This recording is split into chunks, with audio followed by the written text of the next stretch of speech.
Hello guys, ഇന്ന് നമ്മളിവിടെ തയ്യാറാക്കാൻ പോകുന്നത് ഈസി ആയിട്ട് കോളിഫ്ലവർ ഉപയോഗിച്ച് കുറഞ്ഞ ചേരുവകൾ കൊണ്ടുള്ള ഒരു റെസിപ്പിയാണ് കേട്ടോ. ഇനി നമുക്കത് എങ്ങനെ തയ്യാറാക്കുന്നതെന്ന് നോക്കാം. അതിനായിട്ടൊരു പാത്രത്തിലോട്ട് ഞാൻ ഓയിൽ ഒഴിച്ചു കൊടുക്കുന്നുണ്ട്. ഏകദേശം ഒരു 4 ടീസ്പൂൺ ഓയിലാണ് കേട്ടോ ഒഴിച്ചു കൊടുക്കുന്നത്. ഓയിൽ നന്നായിട്ട് ചൂടായിട്ട് വരുമ്പോഴത്തേക്കും നമുക്കതിലേക്ക് കോളിഫ്ലവർ ചേർത്ത് കൊടുക്കാവുന്നതാണ്. ഇത് നന്നായി കഴുകിയ ശേഷം ഞാൻ ചൂടുവെള്ളത്തിൽ ഒരു 10 മിനിറ്റ് ഇട്ട് വെച്ചിട്ടുള്ള കോളിഫ്ലവർ ആണ് കേട്ടോ. കോളിഫ്ലവർ നന്നായിട്ടൊന്ന് ഫ്രൈ ആയിട്ട് വരുന്ന സമയത്ത് നമുക്കിതിലോട്ട് സവോള ചേർത്ത് കൊടുക്കാവുന്നതാണ്. ഒരു മീഡിയം സൈസ് സവോളയാണ് കേട്ടോ ഞാൻ എടുത്തിട്ടുള്ളത്. ഇനി സവോള നന്നായിട്ടൊന്ന് വാടി വരണം. അതുവരെ നമുക്കൊന്ന് മിക്സ് ചെയ്ത് കൊടുക്കാം.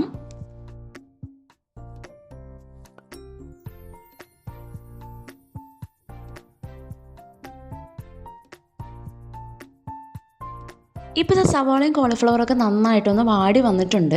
ഈ സമയത്ത് നമുക്ക് ആവശ്യത്തിനുള്ള ഉപ്പ് ചേർത്ത് കൊടുക്കുക കേട്ടോ. ഇതൊന്ന് നന്നായി മിക്സാക്കി കൊടുക്കുക.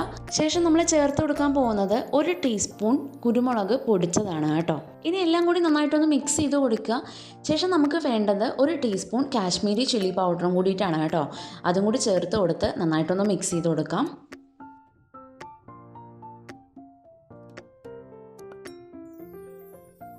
എല്ലാം കൂടി ഒന്ന് മിക്സായ ശേഷം നമ്മളതിൽ ചേർത്ത് കൊടുക്കാൻ പോകുന്നത് 3 ടീസ്പൂൺ ടൊമാറ്റോ സോസ് കൂടിയാണ് കേട്ടോ.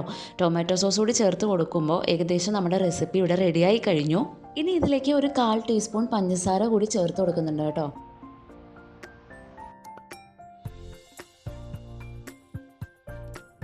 ഇനി ഇതിലേക്ക് കുറച്ച് മല്ലിയില കൂടി കട്ട് ചെയ്ത് ചേർത്ത് കൊടുക്കാം.